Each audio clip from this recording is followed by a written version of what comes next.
Lasermate. Eject. Operation. Channel intro.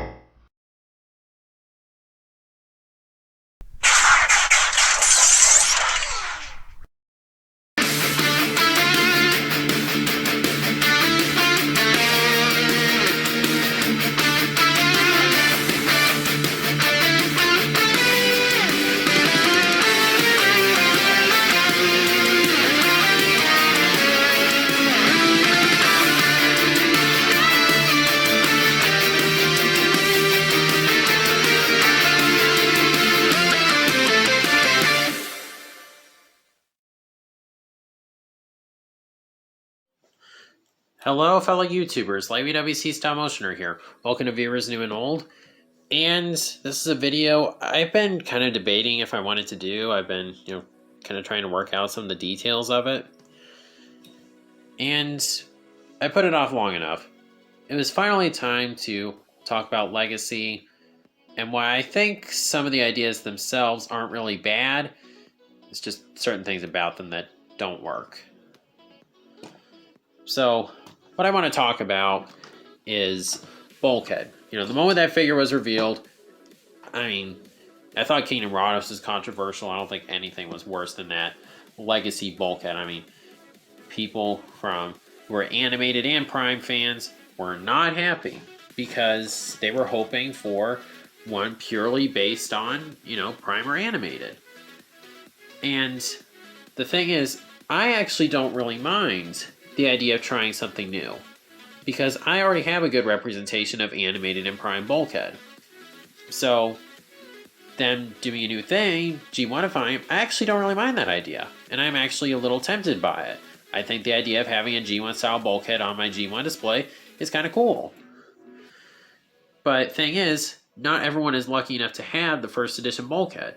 And the thing is, that's Hasbro's fault that this thing is so rare. If they hadn't canceled, at least I think it's their fault.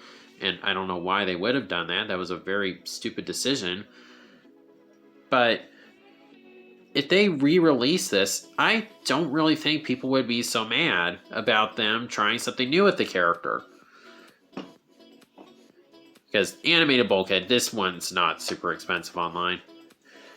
And the reason I think this is because, as far as I know, there was no controversy over this Siege Barricade figure. And I think a part of that was because just a year or so before, they came out with the Studio Series one that was very accurate to the first Michael Bay movie. So I don't think people really minded them trying something new with the character.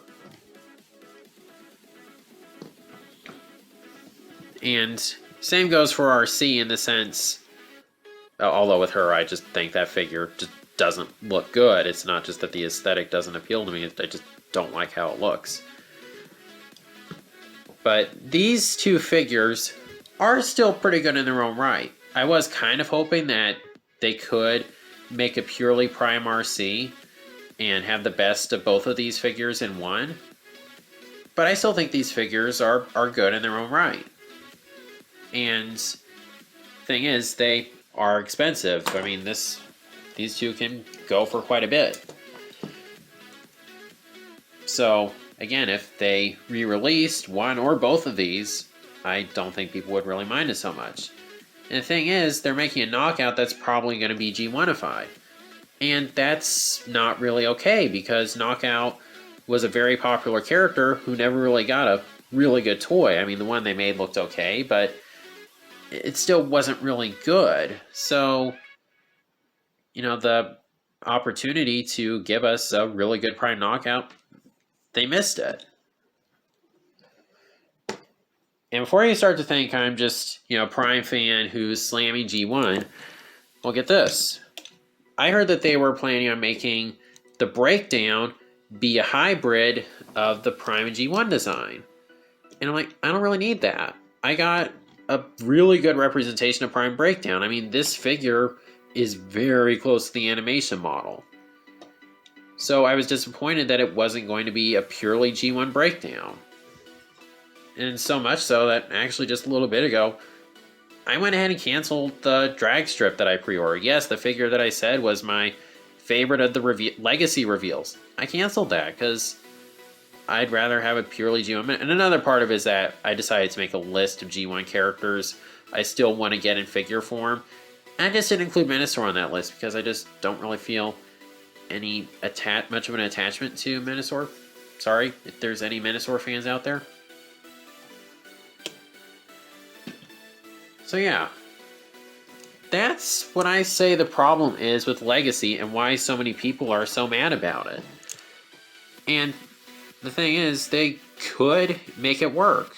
I think they could make a G1 Bulkhead work if they just give us a good update to Prime Bulkhead, one that's, you know, not so rare, and also so people don't have to settle for that atrocious looking mainline version. And RC, again, just re-release these, or give us a good purely Prime RC, and do the same for Knockout. Then once they do that, then they could give us a G1 Knockout, and I don't think people would really be that mad. And then for Breakdown, I think they should have just gone with a purely G1 Breakdown. The thing is, I think when they do that kind of thing, it can make, you know, modern Transformers fans who are into Prime and such resent G1 even more.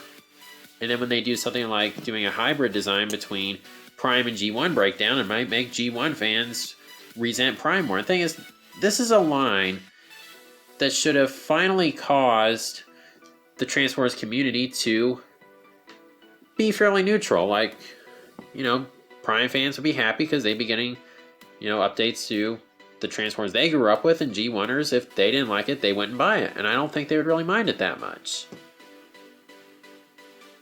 But instead, this line is like probably caused the community to be more divisive than ever. Okay, I mean, Beast Wars is probably still the big one that divided the line. I mean, that was very controversial when it first came out. So that's just kind of my take on the problem with Legacy and what Hasbro should do differently with it.